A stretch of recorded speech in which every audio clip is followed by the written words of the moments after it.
কি ছোটবেলা থেকে অনেক কষ্টে মানুষ গরুর চিটা বসে আছে না, ওইটা খাইছি, তুই জানতি?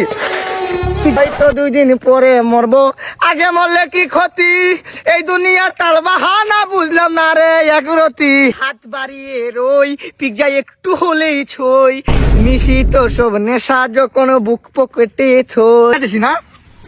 কি কই আরে নয়ন বন্ধু কি কথা, পিজ্জা এটা কি পিজ্জা? এই বাগানে গন মাঙ্গালে তুই পিজ্জা নিয়ে আইস? ও একলা একলা খাওয়া না? পটাতু এলে তেরি আটা দি আল্লাহ মিলে ইসিলে নীলে গানটা না, ইমোশন গানটা না? একলা খাই কি মাশরুমটা বাইরে দিছি না?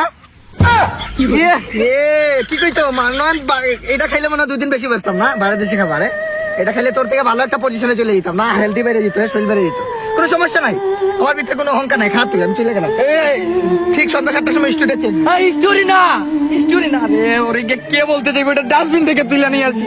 আরে স্টোরি না ভাই নয়ন, হাত বাড়িয়ে রই পিজ্জা একটু হলেই ছই, নিশিত সব নেশা যখন বুক পকেটে ছই, হাতের পরে হাত বাড়ছে গভীর রাত, পিজ্জা না খাওয়ার যন্ত্রণাটা পড়ছে যেদিন রাত। কি করলি পিজ্জাটা? ওই যে জঙ্গলে তুমি ভাইবা বৈশা পরে নিরালা বৈশা ঘরে, পিজ্জাটা কিন্তু খাইছো আমারই ঘরের তোলে। হ্যাঁ এইদিকে দিক টাকা আজকে তোর সামনে আমি দেখোস তাই, কি করছো? সমস্যা কি?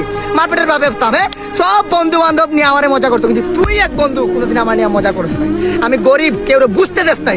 কি ছোটবেলা থেকে অনেক কষ্টে মানুষ গরুর চিটা বসে আছে না, ওইটা খাইছি, তুই জানতি? তারপরে কেউ বলতে না, আমি তোর ভাই ভাবতাম, মারপেটের ভাই, সেকেন্ড তোর ধর্মের ভাই বানাইছিলাম, আর তুই বেইমানি পিজ্জাটা খাইলি কেমনে? তোর রক্তে কুলাইলো কেমনে ভাই? এটা তুই কেমনে পারলি? ও হো, ওই যে ব্রিটিশরা খায়, বাংলাদেশি খাবার হইলে আমি খাইতাম না, বাংলাদেশি খাবার হইলে আমি যাইতামই না ওই জায়গায়, ওই যে বিদেশি খাবার পিজ্জাটা, এই জন্য গেছিলাম। 2 দিন বেশি বাঁচতাম পিজ্জা খাইলে। বিদেশিরা তোর ভাই ভাত খায় না, তুই তো ওইগুলো ফলো কর, বিদেশিরা ভাত খায় না, এই জন্য বেশি দিন বাঁচি। তুই কি করলি? পিজ্জা খাইলি। আমার থেকে কি আগে মরবো? তোর 2 দিন আগে মরবো? ও হয়তো 2 দিন পরে মরবো, আগে মরলে কি ক্ষতি, এই দুনিয়ার তাল বাহানা বুঝলাম না রে একরতি। এইটাই তো, আগে মরবো, সমস্যা নাই, তুই খা, কোনো সমস্যা নেই। কত সিক্রেট কথা তোরে বলতাম, কত সিক্রেট কথা, জীবনের গোপন কথা সব তোরে বলতাম, তুই সব মানুষের বলে নিতি, এইরকম তোরে বিশ্বাস করতাম, তুই এত ট্রাস্ট ছিলি। আর তুই কি বাংলাদেশ ব্যাংকের মতো কথা লুকায় রাখতি, সবাই রে বইলা দিতি, এরপরে কিছু করছি। ওই যে ঘুরা ফিরা ওইটাই আব্দুল করিমের যে 2টা লাইন, জুটি সি ও গালি তেরি